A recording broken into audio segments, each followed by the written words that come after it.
Assalamualaikum warahmatullahi wabarakatuh. Kak kita tahu sebenarnya cahaya kat sini ke, kat sini ke, kat sini ke. Tak apalah. First time Kak Ki record video guna aplikasi ni. So hari ni Kak Ki nak share cerita mengenai satu kes dalam personal coaching, which is I think it's very interesting to share pada you. Jujurnya kalau korang rasa mengantuk sikit dengan Kak Ki cerita ni, Kak Ki minta maaf lah. Kak Ki ni bukan pandai sangat bercerita, tapi Kak Ki nak share benda ni. Kak Ki nak share hari ni. Okay, it's going to be very short, so stay with me for a while, okay? Hari ni Kak Ki nak cerita mengenai isu hamba dalam relationship. Okay, benda ni dia tak kisahlah sebelum kahwin ke, orang tak kahwin ke, orang dah kahwin ke, kena tahulah pasal benda ni. Okay, cerita dia satu klien datang pada kita. Dia adalah isteri lah, perempuan. Dia datang pada kita, dia kata dia nak get help sebab dia rasa perkahwinan dia hamba. Kita tanya kedudukan dia sekarang, bagaimana status dia sekarang, bagaimana dia menjalani perkahwinan sekarang. So dia adalah isteri yang bekerja di luar negara. Hebatlah perempuan ni.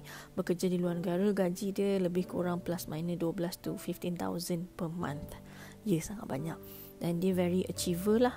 Sangat achiever punya wanita, very dominant, pandai buat keputusan sendiri, banyak benda yang dia nak capai dalam kehidupan dia. Dan dia dapat suami yang semua suami dia kata okey je lah.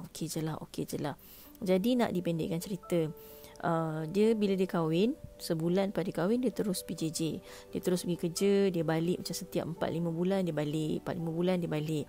So dia jumpalah suami dia cuti 2 minggu ke 3 minggu.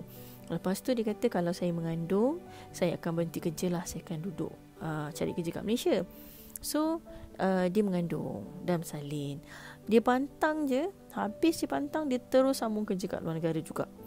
Tapi suami dia tak cakap apa-apa lah. Suami dia kata you tak nak kerja kat Malaysia ke? Lepas tu dia kata you kena faham lah, dia nak habiskan hutang-hutang dia, you know, all that kind of thing. Dia cakap lah pada suami dia macam tu. So suami dia kata macam okey lah, sebab dia dah kata 2-3 kali, suami dia cakap 2-3 kali tak nak ke duduk kat Malaysia, tak nak ke kerja kat Malaysia. Tapi isteri dia keep on cakap, you kena faham, I ada komitmen, nak kena habiskan hutang, ya dah. Jadi suami dia membesarkan anak perempuan dia selama 4 tahun sekarang. Anak tu 4 tahun tau. Anak tu 4 tahun. Membesarkan anak tu seorang-seorang. Mula masa anak dia bawah setahun, mak mentua dia jagalah. Tapi bila dah besar, suami dia totally jaga. Yang ni baru ni PKP kan, kita PKP almost 2 years. Suami dia kerja pada rumah selama 2 tahun lah, anak dia dengan suami dia. Dan dia tak boleh nak balik kan waktu PKP. So dia kata makin lama makin hamba. Kak kita tanya macam mana hamba tu. Dia kata hamba tu bila dia telefon daripada luar negara tu, suami dia dah tak nak cakap sangat dengan dia. Suami dia terus bagi telefon tu pada anak dia. Suami dia kata tengah mengaji lah, tengah ajak anak mengaji lah, tengah masak lah, tengah basuh baju, tengah kemas rumah. Suami dia macam avoid dia. So bila dia balik hari tu, dia balik sekejap, dia check telefon suami dia. Dia kata abang minta password lah, nak check password, nak check phone abang. Suami dia bagi je relax, tak ada apa-apa. So dia kata impossible lah suami dia ni curang.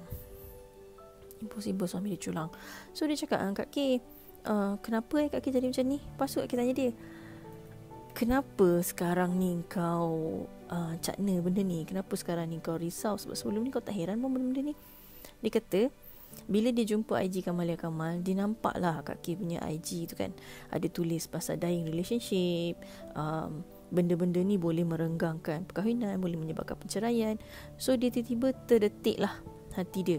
Dia baru nampak perubahan-perubahan yang berlaku. Kalau tak, dia tak perasan. Tapi dia datang pada Kak Ki, dia masih tanya, kenapa jadi macam ni? Kenapa suami dia hamba? Kenapa bila time telefon je, suami dia macam asyik buat kerja tu, buat kerja ni, buat kerja tu, buat kerja ni.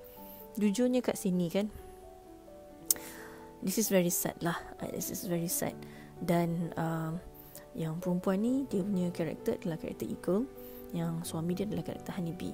Okay, kalau you follow KKDI, okay, kalau you follow KKDI, you tahu sifat dominan dua-dua karakter ni. Karakter Honeybee tu banyak emosi dan kasih sayang. Karakter Eagle tu penuh berwawasan, ada objektif. Tapi dalam perkahwinan, kita kena melengkapkan each other lah. Kita kena melengkapkan syahadat. Tak apa, kalau tak faham bab ni nanti Kak Ki akan explain lagi. Tapi jujurnya nak ceritakan kat sini, yang mana si isteri tu masih tertanya-tanya kenapa perkahwinan dia jadi hamba. Dia tak nampak bagaimana emosi suami dia sangat nipis, sangat kosong bila si isteri tu tak ada dengan si suami. Mungkin kat sini ramai orang yang merasakan tak apa-apalah Kak Ki cakap ni. Okay. Kak Ki tak nak explain panjang lah. Cuma Kak Ki nak beritahu, bila you meletakkan sesuatu sebagai priority in your life, you akan dapat benda tu. Jadi bila isteri tadi meletakkan priority dalam kehidupan dia adalah kejayaan, yang dikatakan kejayaan tu adalah kerjaya, kewangan, dia dapatlah benda tu. Tapi in order for you to get that, you will lose some.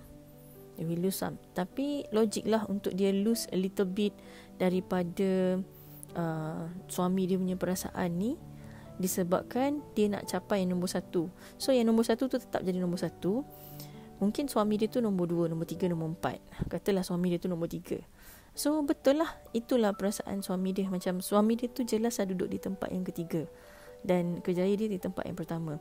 So dia dapatlah benda tu. Sebab dalam kehidupan kita tak boleh nak greedy dapat semua kan. Kita work on it, kita dapat. So dia work so much, work so hard on dia punya kerjaya, untuk menstabilkan kewangan, dia dapat benda tu.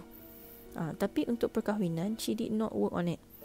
She don't realise that she need to work on the marriage. Tapi kalau Kak Ki cakap macam ni, maybe ramai yang akan marah juga. Sebab orang kata, apa lagi nak work apa lagi? Nak work on it. So at this point, Kak Ki nak tinggalkan kalian dengan video ni.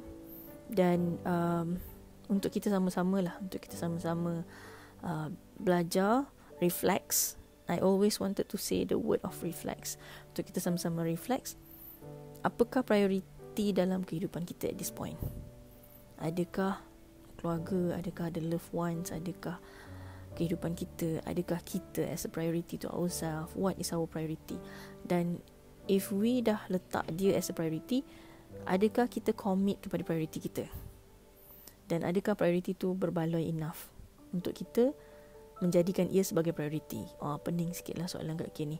Kak Ki suka tanya soalan yang reflect diri kita. Kak Ki sendiri pun suka reflect bila berlaku dalam personal coaching ni. Banyak yang Kak Ki sendiri pun suka nak reflect kan. Kak Ki tengok balik diri kita kan, part mana. Sebab dulu-dulu, zaman-zaman dulu, Kak Ki pun banyak ambil mudah perkahwinan Kak Ki. Nasib baik Kak Ki ada suami yang menerima Kak Ki pada waktu tu. Jujur lah Kak Ki cakap kan, abang kan Asbing Kak Ki ada kat sini. What I'm saying is, everyone melalui fasa tu. Tapi kita belajar daripada fasa tu, daripada fasa orang lain, supaya kita tidak melakukan kesilapan yang sama di masa akan datang. So today, kalau korang rasa mengantuk nak tidur dengan suara Kak Ki ni, minta maaf lah. Kak Ki nak cadangkan untuk kita sama-sama reflect. Kenapa agaknya suami dia hamba, dan kenapa dia start rasa relationship tu tak best, start rasa kehilangan the attention, start rasa macam diri ni hamba, perkahwinan ni hamba. Dan kenapa dia cakna sebelum ni, dia tak heran pun. Dan kenapa sekarang priority dia tiba-tiba berubah, tapi dia masih lagi tak ubah. Dia rasa dia nak berubah, dia punya priority berubah, tapi dia masih tak ubah apa-apa lagi. Dia masih meletakkan the main priority there. Dan adakah dia betul-betul commit dengan marriage dia? Maknanya marriage dia bukanlah priority nombor 1, mungkin nombor 3, nombor 4, nombor 5. Dan adakah dia sedar perkara tu? These are lots of things. Bila kita dengar kisah-kisah daripada orang-orang lain, we should reflect on ourselves. Instead of kita mengata dia ke apa ke, tak, kita reflect pada diri kita. Kenapa kalau aku kat tempat dia, apa yang suami dia rasa, apa yang isteri dia rasa? Kita reflect that kind of thing. Okay, sampai sini saja. Nanti Kak Ki sambung lagi. Assalamualaikum.